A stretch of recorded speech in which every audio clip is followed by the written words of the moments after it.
ज़रई university Faisalabad के ज़ेर एहतमाम ज़रई camps Toba take Singh में वाइस चांसलर प्रोफेसर डॉक्टर इकरार अहमद खान की ज़ेर सदारत किसान मेले का अहतमाम किया गया। मेंबर पंजाब असम्बली मियां मोहम्मद रफ़ीक और साबिक़ ज़िले नाज़म चौधरी मोहम्मद अशफाक ने रिबन काट कर किसान मेले का इफ्तिताह किया।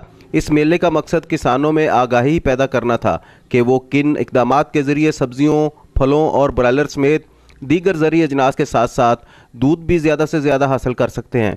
इस मौका पर खूबसूरत और नायाब किस्म के परिंदे भी, जिनमें कबूतर, मुर्गियाँ, तोते वगैरह शामिल, लोगों की खुसूसी तवज्जो का मरकज़ बने रहे। खुसूसन लड़कियाँ परिंदों के साथ तस्वीरें बनाती रहीं।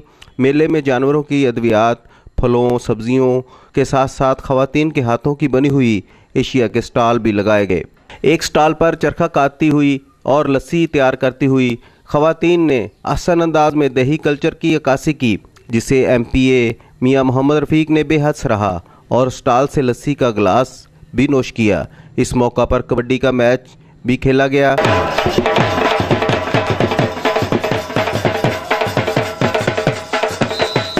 जिससे शाकीन की एक बड़ी तादाद महजूज हुई। कबल अजी इफ्तिताही तकरीब मुनक्कद हुई, जिसमें तलबा तलबात ने ये चमन हमारा है मिली नगमा पेश करके हाजरीन से दाद वसूल की। तकरीब से खिताब करते हुए वाइस चांसलर प्रोफेसर इकरार अहमद खान ने कहा कि टोबा टेक सिंह ज़रई कैंप्स को यूनिवर्सिटी का दर्जा दिलाने की कोशिश की जाएगी।